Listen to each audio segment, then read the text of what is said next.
So, ladies and gentlemen, this is Ukrainian show on Pod TV. My name is Sasha Star, and our guests today are Dr. Jonathan Lockwood. Welcome to the show, Jonathan. Thank you, Sasha. Glad to be here as always. It's great to have you as always. And also we have Ivan Kucherenko from Kyiv, Ukraine. Welcome to the show, Ivan. Hello, Sasha. Hello, Jonathan. Glad to be here again with you. Great to have you, Ivan. And do you have a clip to show us? Yeah, sure. We can start with the video. Excellent. I've seen quite a few clips played. There are several rankings assessing the strength of different countries' armies. For example, Global Firepower calculates a power index, a metric based on 60 factors, including the number of personnel, financial resources, weaponry, and geographical location. The lower the indicator, the better. The United States ranks first, followed closely by Russia and China, with nearly identical indexes. Among NATO countries, the top 10 includes the United Kingdom, France, Turkey, and Italy. Among geopolitical adversaries, Iran ranks 16th, while North Korea is 34th. Ukraine rounds out the top 20. However, alternative rankings also exist. For instance, US News and World Report places Russia first in its military rankings, followed by the United States, Israel, China, South Korea, and Iran. Ukraine ranks 8th in this ranking. Notably, it leads globally in one metric, the percentage of GDP spent on defense, at 36.7%. Russia allocates 5.9%, and the United States spends 3.4%. Russia's defense spending is consistently increasing. By 2025, its military expenditures will rise to 6.2% of GDP. Overall, Russia plans to allocate around 40% of its state budget to defense and security. Each day of war costs Putin nearly $300 million. In summary, Russia, China, Iran, and North Korea rank among the top militaries globally, with increasing investments in arms. What can NATO offer in response? The combined armed forces of all 32 NATO members total 3.5 million personnel, with European nations contributing 2 million and the United States providing 1.3 million. Of the European forces, nearly 500,000 belong to Turkey. NATO requires its members to spend at least 2% of GDP on defense. It is believed that in 2024, 23 member states had met this target compared to only 3 in 2014. Before Donald Trump's inauguration, he demanded that NATO allies increase defense spending to 5% of GDP. Moreover, some of Trump's statements could even be interpreted as a desire for the United States to leave the alliance. Despite this, no NATO member currently spends 5% of GDP on defense, not even the US, with its 3.38%. Symbolically, of the 10 NATO countries with the highest defense spending, 7 border Russia or would be close to it if Ukraine fell. Poland leads with 4.12% of GDP, followed by Estonia, Latvia, Lithuania, and Finland. The latter joined NATO after Russia's invasion of Ukraine. All these countries are also among the leading supporters of Ukraine. They recognize that aiding Ukraine is tantamount to safeguarding themselves. In contrast, many other European countries have been slower to learn from history. In 1939, the phrase "Why die for Danzig" gained popularity in France. Its author, writer Marcel Déat, argued that Europeans should surrender the Polish city of Danzig to Hitler, believing this would appease him. History tells us whether this appeasement succeeded, as France endured nearly 5 years of occupation after failing to confront aggression. Talking about France, its armed forces currently consist of about 200,000 personnel. However, experts note that the French military is primarily designed for overseas operations, low-intensity conflicts, and peacekeeping missions, certainly not for large-scale warfare in Europe. Over the past decade, the United Kingdom has significantly reduced the size of its army, focusing on combating global terrorism through light infantry and special operations forces. Today, the British Army is the smallest it has been since the 1700s. Recently appointed UK Defence Secretary John Healey acknowledged that the state of the armed forces was much worse than they thought. One of Europe's leaders, Germany, boasts a military force of approximately 180,000 personnel, but only a small fraction of this force is combat ready. After Russia launched its full-scale invasion in Ukraine, German Chancellor Olaf Scholz delivered his famous Zeitenwende turning point speech in 2022. The term Zeitenwende was even chosen as Germany's word of the year.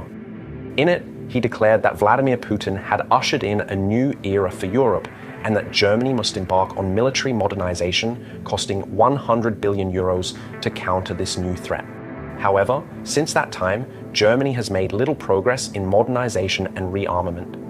The German publication Welt reported on NATO command's demands for member states. Allies must radically enhance their defense capabilities by increasing the number of combat brigades from 82 to 131 and forming new corps and divisions, increasing their count from 24 to 38. It also has to significantly expand and in some cases create from scratch the ground-based air defense component. The number of ground air defense units should grow from 293 to 1,467. All this to reach minimum requirements for NATO's readiness. In essence, this involves increasing forces by more than 1.5 times. Expanding the land forces by 49 brigades entails not only recruiting 245,000 new soldiers, but also acquiring thousands of pieces of military equipment, 1,200 tanks, 2,700 infantry fighting vehicles, over 3,000 armored personnel carriers, and around 900 large-caliber artillery systems. NATO Secretary General Mark Rutte stated that Russia is already conducting hybrid attacks on other nations as part of its total war against Ukraine. This demonstrates that the front line of this war is no longer confined to Ukraine. Increasingly, it extends beyond Ukraine's borders into the Baltic region, Western Europe, and even the far north, Rutte said. Recently, unidentified drones have conducted dozens of reconnaissance missions near airfields and military bases in the United States, Germany, Denmark, Latvia, and other countries. According to Polish Prime Minister Donald Tusk, Russia also planned terrorist attacks against airlines worldwide. Countries like Poland understand that readiness is crucial when dealing with Russia. Many other nations near Russia's borders share this mindset. For example, since 2014, Lithuania's army has doubled in size, and the forces of Romania, Hungary, the Czech Republic, Slovakia, Latvia, and Estonia have also increased. Even with these efforts, the combined total of European NATO members' armed forces is still smaller than Ukraine's military, not to mention the combat experience Ukraine has gained in modern warfare. There are challenges in the thing, such as amount of data which is coming from frontline daily. It's terabytes of different kind of data which is coming from different sources, and the big challenge is to put it together, to standardize and to analyze it. Regardless of the war's outcome in Ukraine, NATO's Supreme Allied Commander Europe, General Christopher Cavoli, believes Russia's military will emerge stronger. President Putin has expanded Russia's armed forces to a total of 2,389,130 personnel. According to some reports, Russia's military will now be the largest in the world. Russia's economy is now on a war footing, enabling it to produce about 1,500 tanks annually for the front. Furthermore, NATO armies have become accustomed to operating under conditions of complete air superiority. However, Russia has its own robust air fleet, air defense systems, and electronic warfare capabilities. This necessitates preparing for an entirely different kind of conflict, one where rapid operations with unlimited air support are not guaranteed. And what about nuclear weapons that Putin loves to flaunt so much? The nuclear powers within NATO, the United States, the United Kingdom, and France collectively possess 5,759 nuclear warheads. Russia, in comparison, has 5,889 nuclear warheads. Moreover, Russia's war against Ukraine is strengthening its geopolitical allies. Iran is honing its production of long-range drones, such as the Shahed series, and tactical missiles, like the Fath 360. China, where refraining from direct arms transfers, is supplying Russia with significant quantities of microchips and saltpeter, a key ingredient in explosives. Moreover, according to the Financial Times, a massive command center, larger than the Pentagon, is being built in Beijing. Additionally, North Korea has not only supplied weapons, but has literally sent troops to war against Ukrainians. Meanwhile, European leaders often talk more about bolstering security and supporting Ukraine than taking concrete actions. At the beginning of Russia's full-scale invasion, Ukrainians articulated a formula. Allies provide weapons, and Ukrainians fight on their behalf. However, it seems not everyone fully understands the threat posed by Russia and its allies.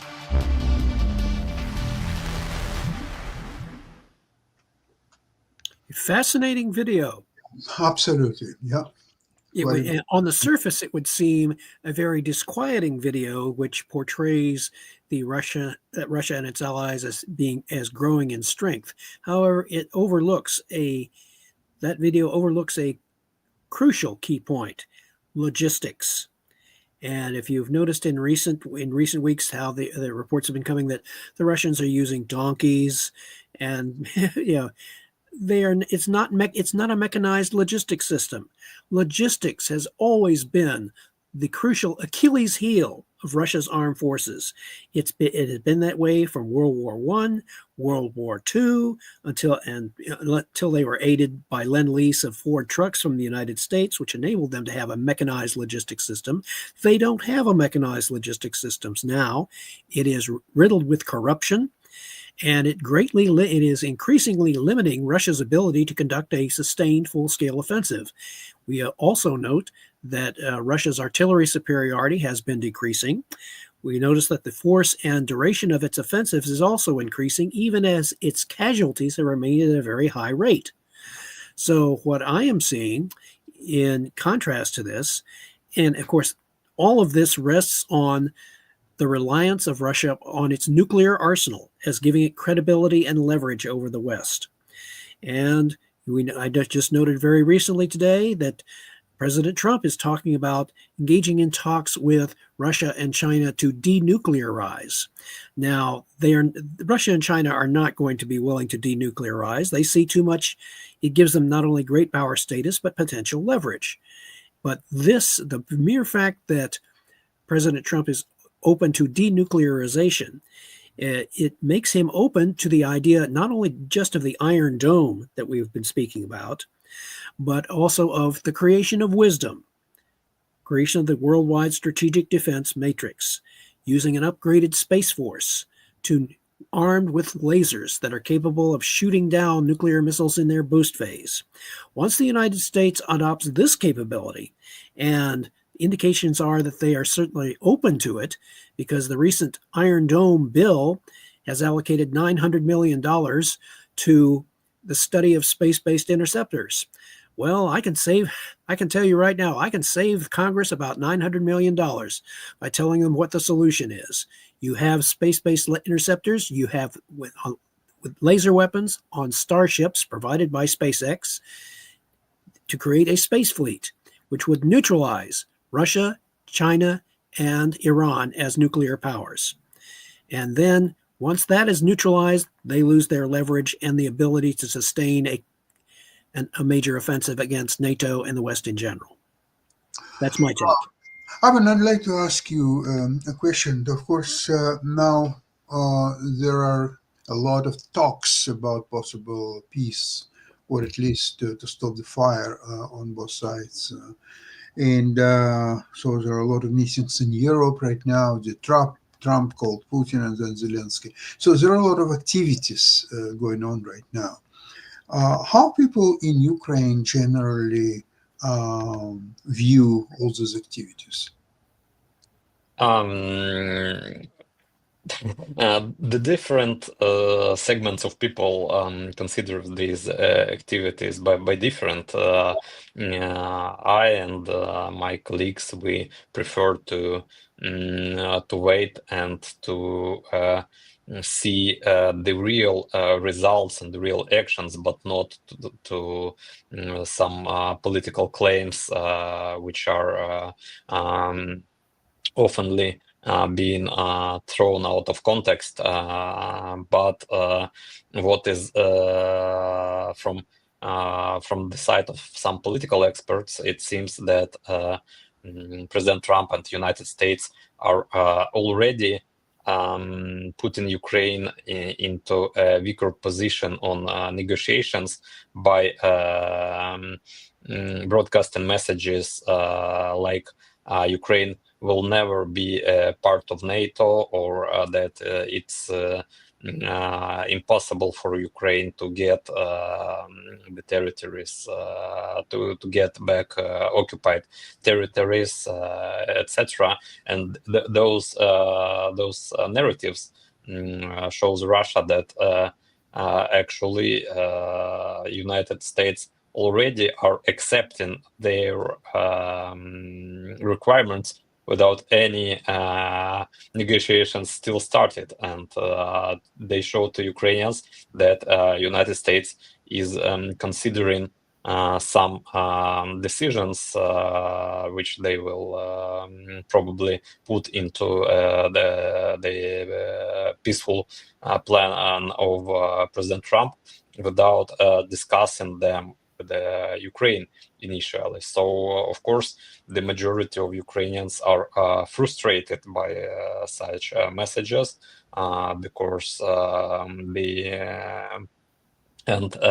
it even made some European politicians to stay and say that according to previously negotiated common position of Europe and the United States and the Ukraine, none of negotiations could be initiated without Ukraine. That Ukraine, Europe, and United States should participate in any kind of negotiations, and it's not possible to conduct negotiations about Ukraine only between United States and Russia. It's actually what Putin is want to achieve. He want to show that Ukraine is not a subject of global geopolitics, but an object of global geopolitics, and that major powers, which he considers Russia and the United States, just can sit and make agreement about Ukraine and then put Ukraine and Europe in fact that okay guys, no NATO for Ukraine, no actual possibility to gain back occupied territories to Ukraine, and that should be put out of context. So this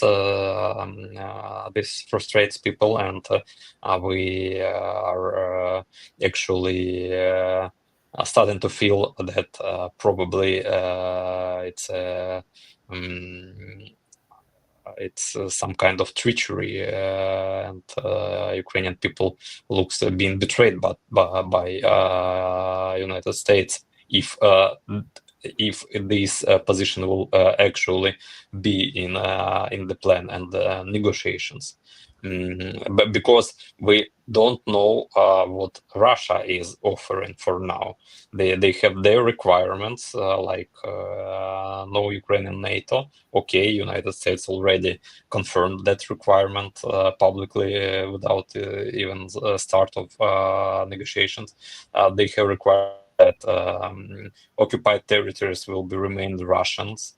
And United States confirmed that it's impossible for Ukraine to get back those occupied territories. What's next? Their next requirement is for Ukraine to decrease the number of troops to give to Russia not only occupied territories, but those territories they will not manage to occupy but they've claimed them as their territories to not Russia to pay reparations to Ukraine actually for starting this war, but for Ukraine to rebuild destroyed by Russia cities of Donbass, meaning that Ukraine should pay reparations to Russia. It's their next mad requirement. So we're waiting when President Trump or the new head of Pentagon or G.D. Vance or someone else from President Trump team will say, okay, no way for Russia to pay for destroyed Ukrainian cities, and Ukraine will probably rebuild the destroyed cities of Donbass. Will it be the next what they will broadcast? Yeah, I fully recognize the danger of which you are speaking, and I find it very ironic that these so-called peace negotiations will be taking place in Munich, because it becomes obvious to a lot of people about the infamous 1938 Munich agreement in which Hitler was given everything he wanted, and the result was World War II. And Winston Churchill said to Neville Chamberlain, when Neville Chamberlain came back declaring peace for our time, he said, "You had a choice between war and dishonor. You chose dishonor, and you will have war." And Winston Churchill was correct. So the danger here is that any agreement, any so-called peace agreement, which is perceived as visibly rewarding Russia for having begun its aggression against Ukraine, anything that rewards them in any way whatsoever will not be perceived as a peace agreement by Russia. It will be perceived as appeasement, and therefore will encourage them to engage in future aggression. And the video that you showed shows that a number of NATO nations are however reluctantly, they're coming to recognize they are going to have to increase their defense spending. And the Trump administration, for its part, is now engaged in a very delicate and complicated balancing act. If the implication of President Trump's America First policy is that while not making it totally isolationist, it puts the United States in what I described as the position of a geopolitical balancer. But in order to be a credible geopolitical balancer, you have to be willing to commit military power and economic power in support of your allies in order to prevent any hostile power or alliance from gaining dominance over the world island, over the European continent. And that is what is in danger right now. So the Trump administration has a very tough and very difficult and complicated task in front of it. I've noticed some backtracking, in which Vice President Vance has said, no, NATO membership is not off the table, and these other things, backtracking on what Secretary Hegseth was saying. And there have been some criticism there. So right now, there's a lot of necessary choreography that has to go on within the Trump administration team in order for them to present a unified and coherent message to Russia and its allies. And again, my recommendation is a strategy of asymmetric response. Do not respond to their nuclear threats by simply building more nuclear weapons. It does not affect their perception. You have to strike at their perception by remembering what former Russian President Boris Yeltsin said in that speech to the Russian Duma. The only reason Russia is considered a great power is because its armed forces have nuclear weapons. The implication of that is if the United States and its allies create a worldwide strategic defense matrix designed to neutralize the nuclear arsenals of Russia, China, and Iran, then it will have taken a major step forward to restraining world aggression and any future aggression. They will no longer be able to brandish their nuclear arsenal with the fear of nuclear escalation. So that is what is at stake here. And right now, the Trump administration is, in my estimation, sending conflicting signals. That may be by design, it may be by mistake. But either way, the consistency of the Trump administration's message in the next several months is critical. And it still, I contend, remains within Ukraine's power to throw in a wild card.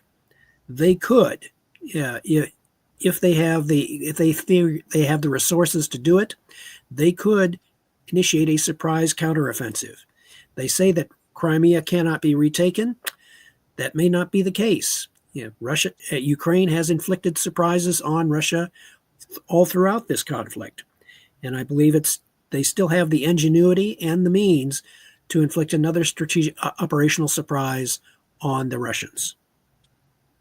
I agree with you, Jonathan, and Sasha mentioned that these days is a security conference in Munich, actually, and what I wanted to add that just the day when a security conference in Munich started in Germany, a Russian drone attacked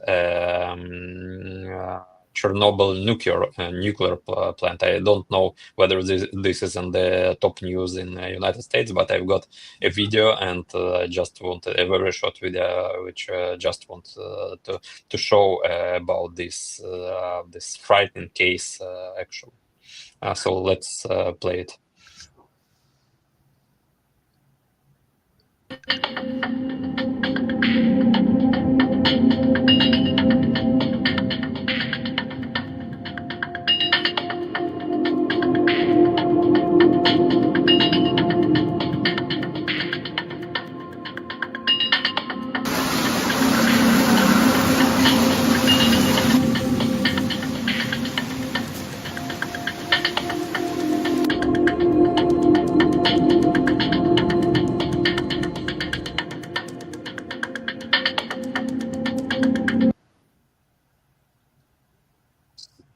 So it's a sarcophagus of Chernobyl nuclear plant, which was which exploded in 1986. It was a tragedy which Soviet Union, which Russia brought to Ukrainian land and to Europe, and now Russia wants probably for a new tragedy in Ukraine. Of course, it will be a great pleasure for them to have a nuclear catastrophe in Ukraine again, but I just have a question when it will stop, and what should be done by civilized nations at last to stop it.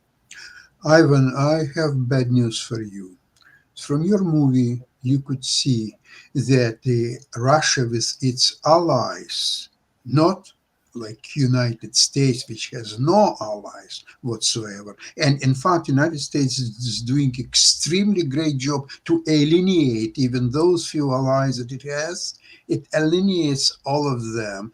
Take Canada, the closest ally to the United States. There is 100% going on boycott in Canada against buying any American produce, any American manufacturer, just anything, whatever is American, out. People in a grocery stores are asking, oranges, who is producer? What's it from California? No. Please, do you have any Colombian? Do you have any Israeli? Do you have anything but not American oranges? Okay, they have some non-American oranges, people buying that. Now, you see combined military of Russia and its friends exceeds United States and Western powers. Now, I was looking today at U.S. debt clock, which shows U.S. debt per country for all country, for each citizen, for each taxpayer. It's growing. Elon Musk or whoever there is in charge, they are incapable of doing anything regardless of that. So apparently, America is in a very interesting position. So what they're saying is that you're not going to participate in the future border between Russia and Ukraine. There will be no American troops. America will not supply any weapons to Ukraine or anybody else. America will not support NATO countries unless they will do this and that. What even the United States don't contribute 5% of its GDP.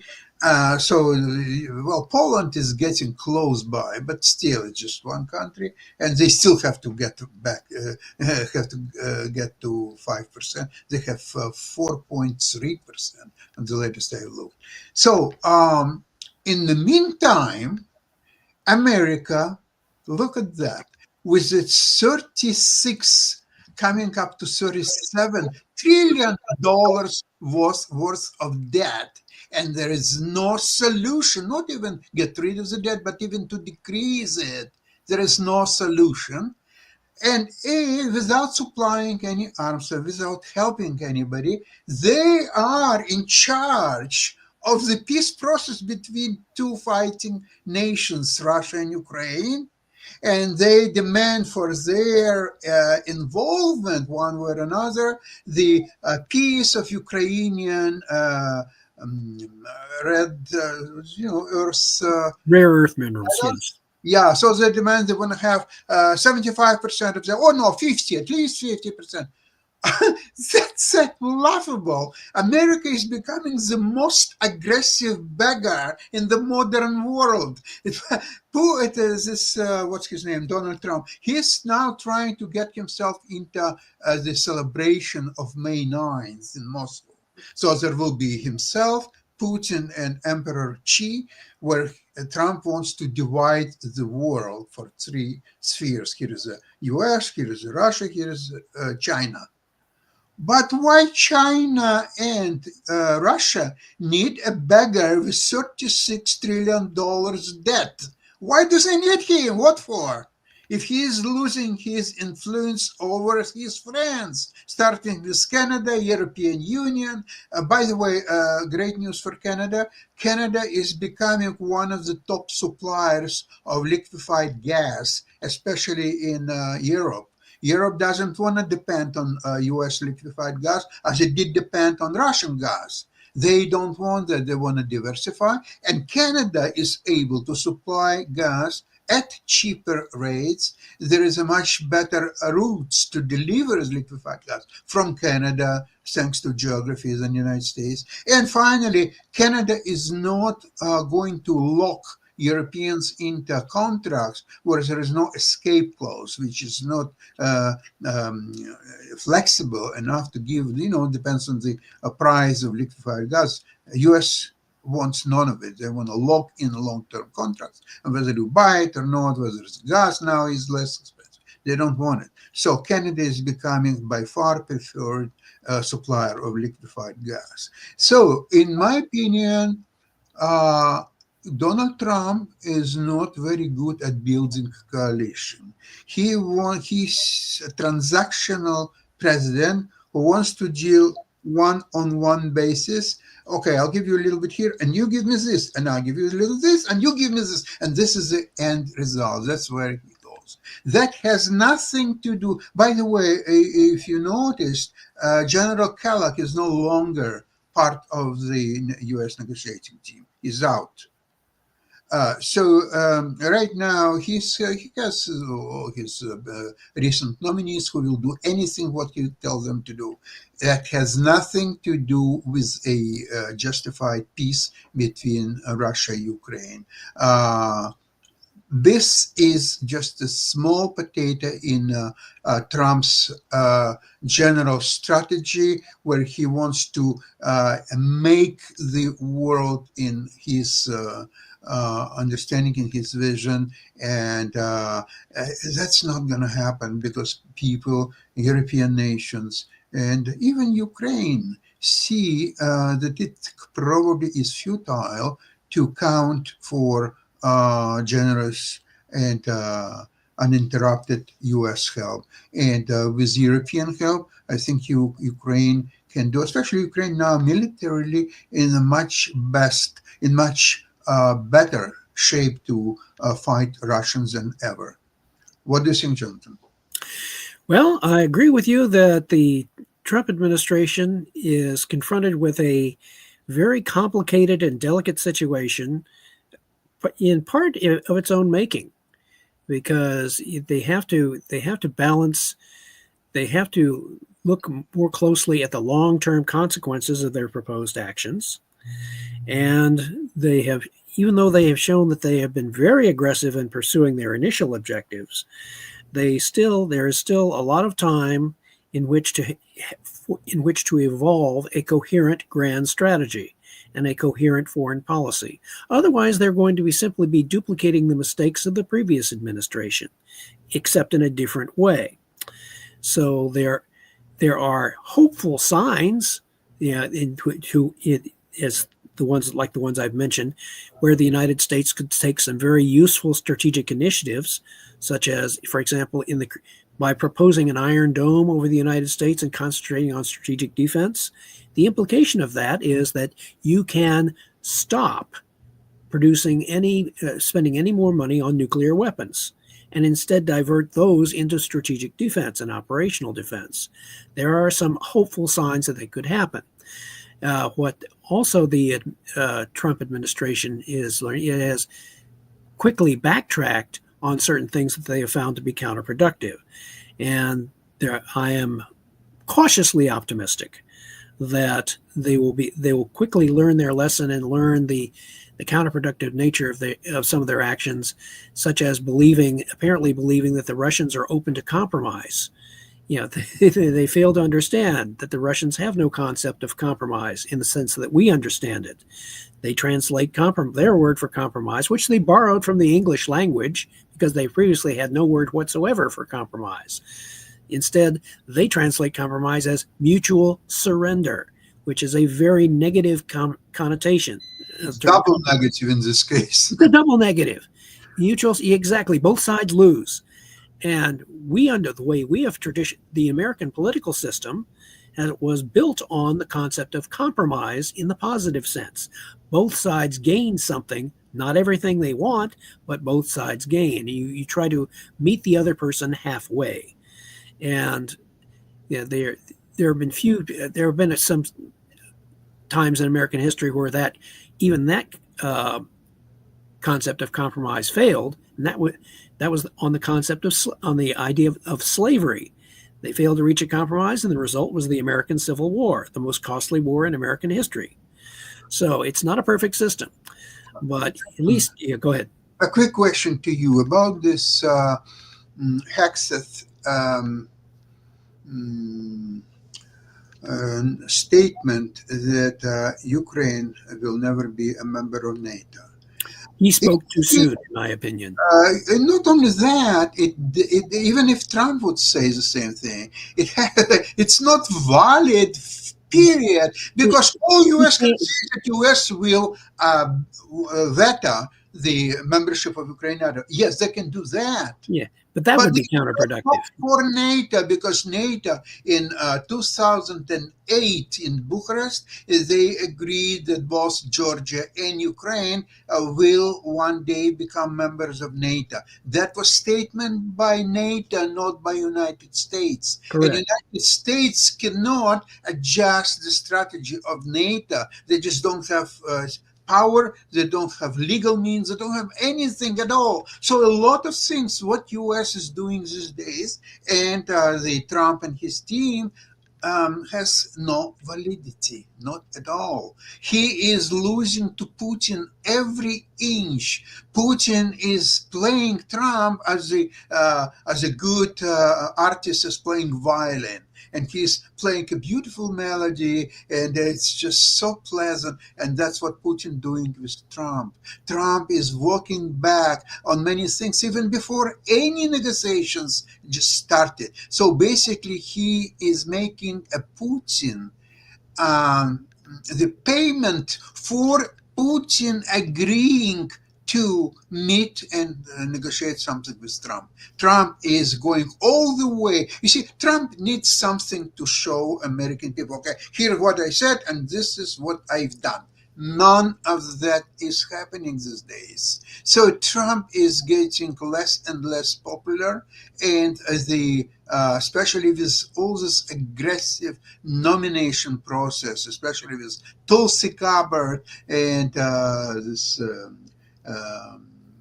Kennedy Jr. and all this stuff, it alienates a lot of people. People understand that legally they cannot do much about it, so they will sit and wait until further mistakes and missteps of the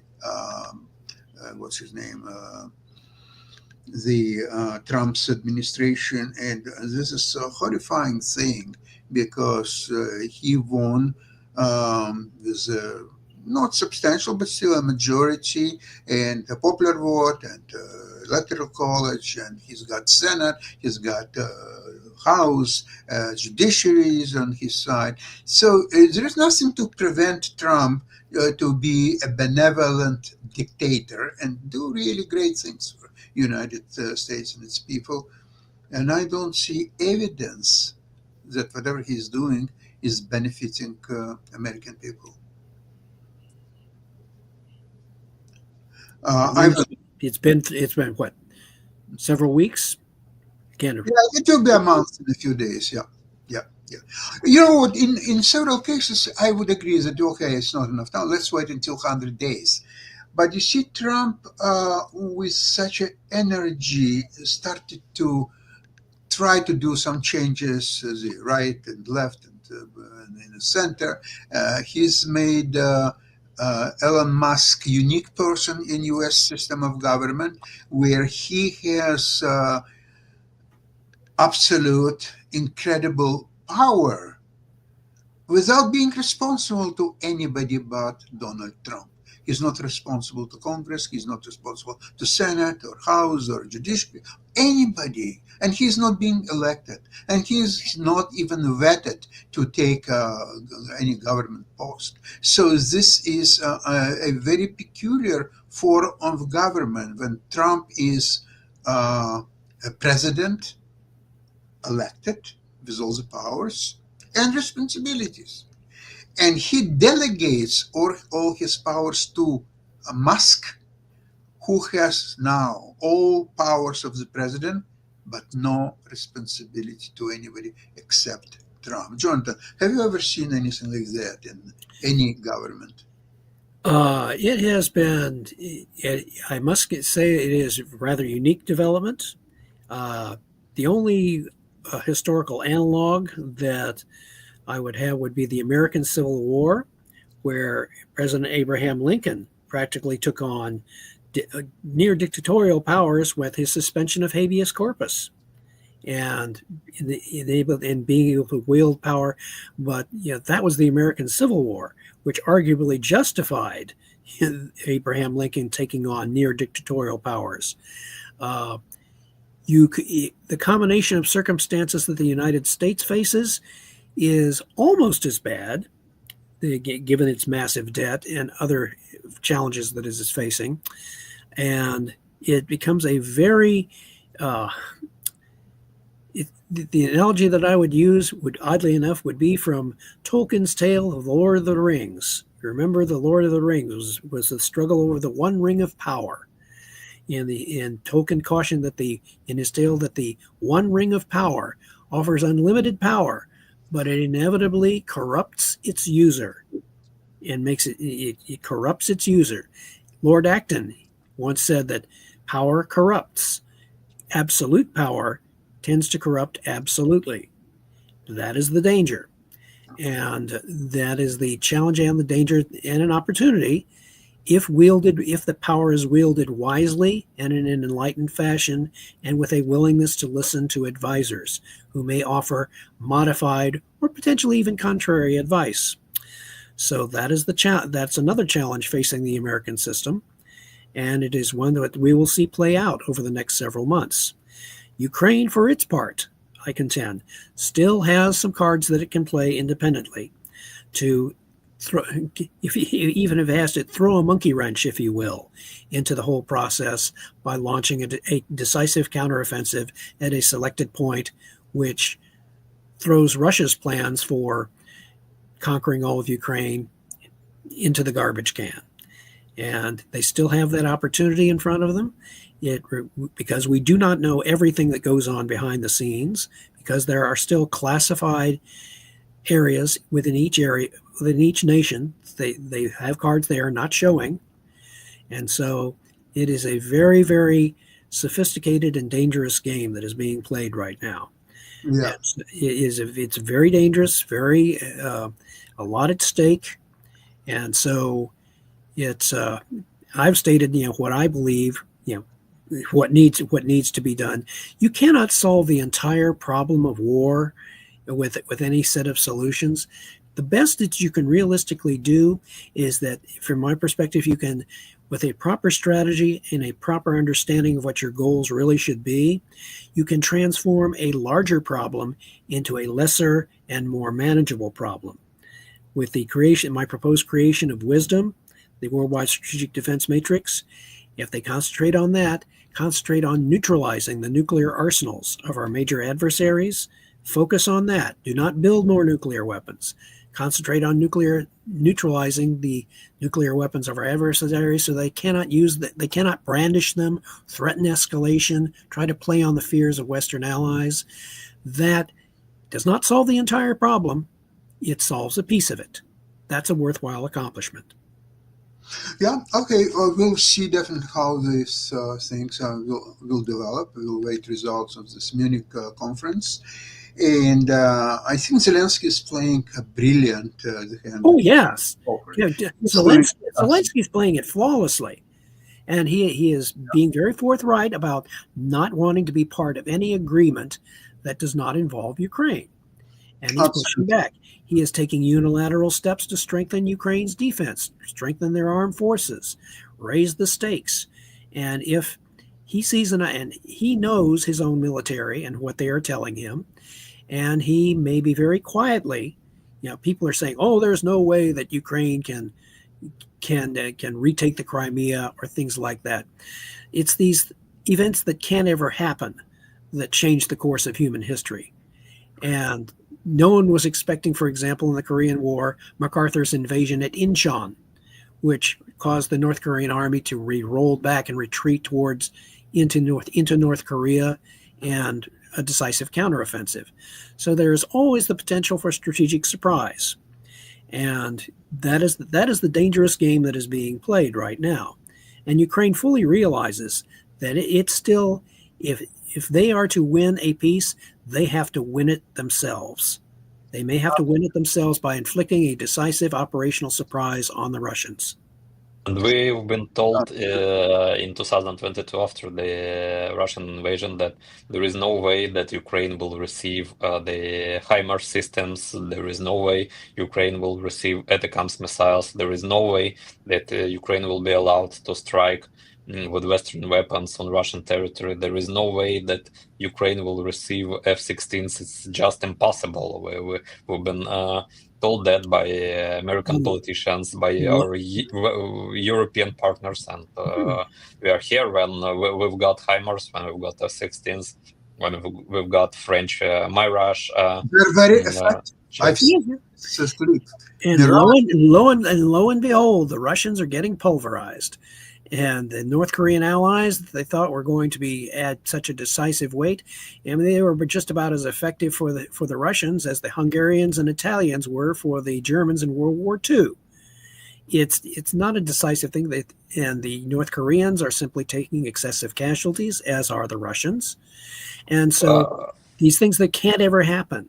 But at the same time, they're getting an experience. Those North Koreans which survived in this modern war, they're getting experience, and they will bring that experience back to North Korea, and probably it will assist them in their possible conflict with the South Korean future, and South Korea with their neutral position, they are getting nothing in this, which it's pretty strange. So while their enemies getting experience, they're getting nothing. I must say that in one sense, Trump is showing a lot of wisdom, understanding the precarious situation of the United States, unpopularity, growing unpopularity of himself and his government, to get friends with Putin and Emperor Xi. This is probably the only strategy left to the United States, and it could go as far as joining BRICS alliance and leave NATO, leave G7, and go away from it all, because Trump appreciates power and money, and there is much easier way to get money from Russia or China than from Western European countries. This is very important factor. He is transactional president, and if he can see how he can extract money from China and Russia, or build his skyscrapers in Beijing and Moscow and so on. This is much more important to him than all kind of Western values and all this and a little bit of that. It doesn't make a lot of sense to him. The real transaction with the real value at the end of the day, that's what's important. Ukraine, he wouldn't care about Ukraine at all unless Ukraine very skillfully gave him idea of rare earth metals. When he heard that, oh, wow. No, that got his attention. I got attention. What about Europeans? Didn't Europeans provide help to Ukraine, both financial and military? But they are not talking about rare earth metals. Why US keeps talking about that when they're saying US is not going to provide this, US is not going to do that, we will not provide soldiers on this future border between Russia and Ukraine, we are not going to do it. So everything what his or his administration talking, there will be no future help, there will be no participation, there will be no financial help, there will be no military help. Then what you have to do with rare earth metals in Ukraine? How you explain that, Jonathan? You have any ideas, bad or good or anything? Well, the use of rare earth minerals for the United States would be primarily for the production of high technology weapons. Okay. That is their principal use. And I can see where that could be very useful for the United States in producing high technology weapons, such as the weapons that would be needed to construct wisdom. Again, theoretically, this could be, if introduced to the United States, to their national political leaders, as a means of providing the necessary technology which would fit into the America First goals of President Trump, by being able to gain the capability of upgrading the Space Force, which he originally created. President Trump, we want to upgrade your Space Force and bring it to its full potential. Once you bring the Space Force to its full potential, the United States and its ally has the capability not only to protect itself against nuclear attack, but by making it a worldwide strategic defense matrix, you give the capability of protecting our NATO allies from nuclear attack and Ukraine along with them. So you have that potential. And a Space Force fleet also has the potential of being able to, I know it sounds mundane, clean up space junk in Earth orbit. Those starships in Earth orbit could clean up space junk, make space more usable and safer for the global space infrastructure. You can also gain the capability with a Space Force of being able to deflect, destroy, or block potential near-Earth objects such as asteroids, meteors, or comets. You provide global security that way. You also gain a bonus capability, and I know this would satisfy a certain niche portion of the population, of being able to monitor and evaluate climate change from a space perspective. You gain a greater set of objective data rather than relying upon questionable computer models, which, the problem with computer models is you get garbage in, garbage out. You don't necessarily get a reliable result. So there are several bonus capabilities that the United States would gain by investing in an upgraded Space Force, which would appeal to President Trump because, after all, he advocated the creation of the Space Force. And all we would be suggesting to him is, okay, Mr. President, bring the Space Force to its full potential.